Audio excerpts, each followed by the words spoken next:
খলসি একটি গ্রামের নাম বাগেরহাট সদর উপজেলার মধ্যে যাত্রাপুর ইউনিয়নে অবস্থিত।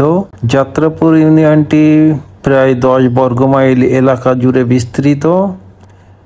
এই ইউনিয়নের খলসি গ্রামে ম্যাক্সিমাম সবাই চিংড়ি ও মৎস্য চাষী। বলা বাহুল্য যে এখানে ম্যাক্সিমাম সবাই পরিকল্পিত মৎস্য চাষী। খলসি গ্রামে বাগেরহাট সদর উপজেলার অধীনে সাস্টেনেবল কোস্টাল অ্যান্ড মেরিন ফিশারিজের একটি প্রজেক্ট অবস্থিত। এখানে 25 জন চিংড়ি চাষীর অধীনে 25টি পুকুর। এখানে ম্যাক্সিমাম পুকুরে সিপি, এসপিএফ, গলদা, পিএল স্টকিং করা হয়েছে এবং সিপি ফিড ও সিপি টেকনোলজি দ্বারা পুকুরগুলো মনিটরিং করা হয়। সুব্রত দা ও কামরুল ভাই দুজনই ক্লাস্টারের চাষী।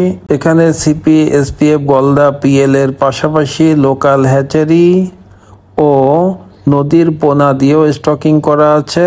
সুব্রত দার কয়েকটা পুকুর মনিটরিং সহ আশেপাশের বেশ কিছু ফার্ম মনিটরিং করলাম। গলদা চিংড়ির পুকুরে কিছু সাদা মাছও দেয়া আছে, তার মধ্যে রুই কাতলা অন্যতম। এখানে কয়েকটা পুকুরে পার্শিয়াল হারভেস্ট হয়ে গেছে। সুব্রত দা বেশ কয়েকবার মাছ হারভেস্ট করছেন। সেখানে বড় সাইজের চিংড়িগুলো উনি বেছে বেছে পার্শিয়াল হারভেস্ট করার সিদ্ধান্তে উপনীত হয়েছিলেন। কামরুল ভাইয়ের পুকুরটিও মিশ্র চাষের পুকুর। গলদা, বাগদা, সাদা মাছ, বিভিন্ন ভেরিয়েশনের মাছ স্টকিং করা। কামরুল ভাইও সেখান থেকে গলদা, বাগদা, সাদা মাছ পার্শিয়াল হারভেস্ট করছেন। এই এরিয়ার ওয়েদার কন্ডিশন অন্যান্য এরিয়া থেকে একটু ডিফারেন্ট, যার জন্য এখানে মাছ চাষের ভালো উপযোগী। অন্যান্য ডিজিজের আক্রমণ খুবই কম।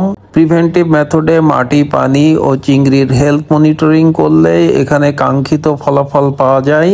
এই ক্লাস্টার ফার্মের 25 জনই সাকসেসফুল চাষী। গত বছর বেশ ওনারা সফলতার সহিত মাছ হারভেস্ট করেছেন। যেহেতু এই এরিয়ায় অ্যারেটর ইনস্টলেশন করা হয়নি, এই কারণে ডেনসিটি লো দেয়া।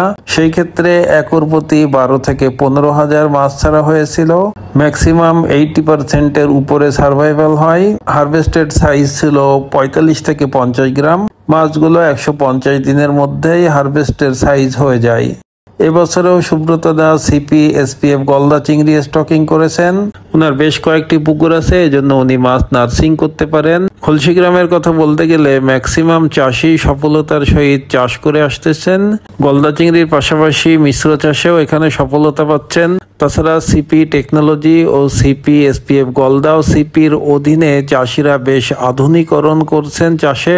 চাষিরা সার্বক্ষণিক আমাদের সাথে যোগাযোগ মেনটেন করেন এবং আমরা যে কোনো ধরনের সলিউশন ইনস্ট্যান্ট প্রোভাইড করি। আমাদের টেকনোলজির সাথে যারা অন্তর্ভুক্ত তাদের ফ্রিকুয়েন্টলি মনিটরিং করা হয় এবং তাদের মাটি, পানি, চিংড়ির হেলথ, তাছাড়া যে কোনো ধরনের পরামর্শ ও সেবা সহ তাদের পুকুরে গিয়ে ভিজিট করা হয় এবং যে কোনো ধরনের প্রবলেম সলিউশন করা হয়। আরেকটা দেন, মাছের ডেভেলপমেন্ট কম। এটা ঠিক আছে, এটা একটু ডেভেলপমেন্ট কম।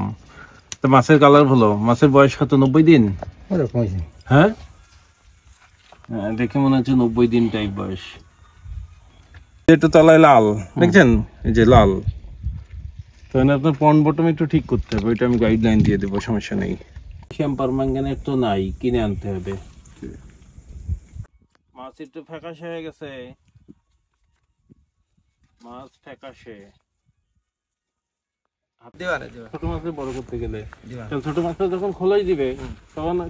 বাংলাদেশ সরকার কর্তৃক যে sustainable coastal and marine fisheries project গড়ে উঠেছে, সেগুলোকে সাস্টেনেবল করতে সিপির পক্ষ থেকে টেকনোলজি প্রোভাইডিং সহ সিপি, এসপিএফ, গলদা স্টকিং থেকে শুরু করে হারভেস্ট পর্যন্ত সার্বিক সহযোগিতা ও সেবা এবং যে কোনো ধরনের সার্বিক সহযোগিতা করা হয়।